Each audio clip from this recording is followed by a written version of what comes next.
আমি কে? কোথা থেকে এসেছি? কেন এসেছি? কোথায় যাব? এই পৃথিবীতে আসা প্রতিটি মানুষের কোনো না কোনো সময় প্রশ্ন জাগে, কে আমি? আমাকে পাঠিয়েছে কে? আমার উদ্দেশ্য কি? আর আমার গন্তব্য কোথায়? ইসলামের আলোকে এই সঠিক প্রশ্নর উত্তর আমাদের জীবনকে সঠিক পথে পরিচালিত করতে সাহায্য করে। কে আমি? আমি একজন মানুষ, আশরাফুল মাখলুকাত, সৃষ্টির শ্রেষ্ঠ জীব। আল্লাহ সুবহানাহু ওয়া তাআলা আমাকে সৃষ্টি করেছেন মাটি থেকে, দিয়েছেন জ্ঞান, বুদ্ধি, বিবেক আর নির্দেশ দিয়েছেন সত্য ও ন্যায়ের পথে চলতে। আমি কোথা থেকে এসেছি? আমি পৃথিবীতে এসেছি আল্লাহর ইচ্ছায়। তিনি আমাকে মা বাবার মাধ্যমে এই পৃথিবীতে এনেছেন। পবিত্র কুরআনে আল্লাহ তাআলা বলেছেন, আমি মানুষকে সৃষ্টি করেছি মাটি থেকে, অতঃপর তাকে শুক্রবিন্দু থেকে নিক্ষেপ করি মায়ের গর্ভে। সূরা আল মুমিনুন। কে আমাকে পাঠিয়েছে? আমাকে এই দুনিয়ায় পাঠিয়েছেন একমাত্র আল্লাহ। আমি এখানে এসেছি তার পরীক্ষার জন্য। দুনিয়া হলো একটি অস্থায়ী জায়গা, একটি পরীক্ষা কেন্দ্র।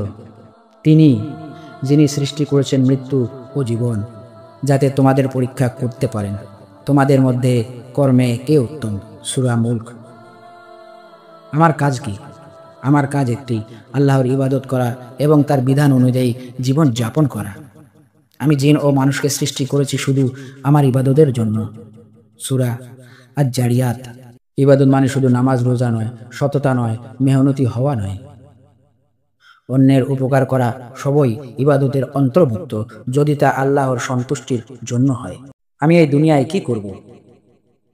এই দুনিয়াতে আমি আল্লাহর বিধান মেনে চলব, হারাম ও হালালের পার্থক্য বুঝে চলব, মা বাবা, পরিবার ও সমাজের হক আদায় করব, ভালো মানুষ হব, অন্যকে ভালোবাসব, দুনিয়ার চাকচিক্যে ডুবে না গিয়ে আখিরাতের জন্য প্রস্তুতি নেব।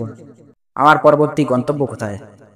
আমার গন্তব্য এই দুনিয়া নয়। আমাকে একদিন মরে যেতে হবে এবং তারপর শুরু হবে আখিরাতের জীবন। কবরে আমি একা, আমার সঙ্গে হবে শুধু আমার আমল। এরপর হাসরের ময়দানে হিসাব হবে, তারপর জান্নাত কিংবা জাহান্নাম, যা আমি নিজেই আমার আমল দিয়ে নির্ধারণ করব। সেখানে কি নিয়ে যেতে হবে? আমি নিয়ে যেতে পারবো না কোনো টাকা, ধন, পদ ও পদবি। আমার সাথে যাবে আমার ঈমান, আমার নেক আমল, আমার আদব ও চরিত্র, মানুষের প্রতি দয়া ও ক্ষমাশীলতা। এই দুনিয়া ক্ষণস্থায়ী, আমাদের প্রকৃত গন্তব্য হলো আখিরাত। আমি কে? কোথা থেকে এসেছি? কেন এসেছি? এসব প্রশ্নের উত্তর ইসলাম স্পষ্ট করে দিয়েছেন। আমি যেন আমার দায়িত্ব ভুলে না যাই, যেন আল্লাহর বিধান মেনে চলি এবং আখিরাতের জন্য প্রস্তুতি নিতে পারি। এই হোক আমার জীবনের মূল লক্ষ্য। সম্মানিত দর্শক ও শ্রোতাবৃন্দ, আসুন আমরা আল্লাহ তাআলার বিধান অনুযায়ী নিজের জীবন পরিচালিত করি। আল্লাহ তাআলা আমাদেরকে সেই তৌফিক দিন। আমিন। আসসালামু আলাইকুম ওয়া রাহমাতুল্লাহ।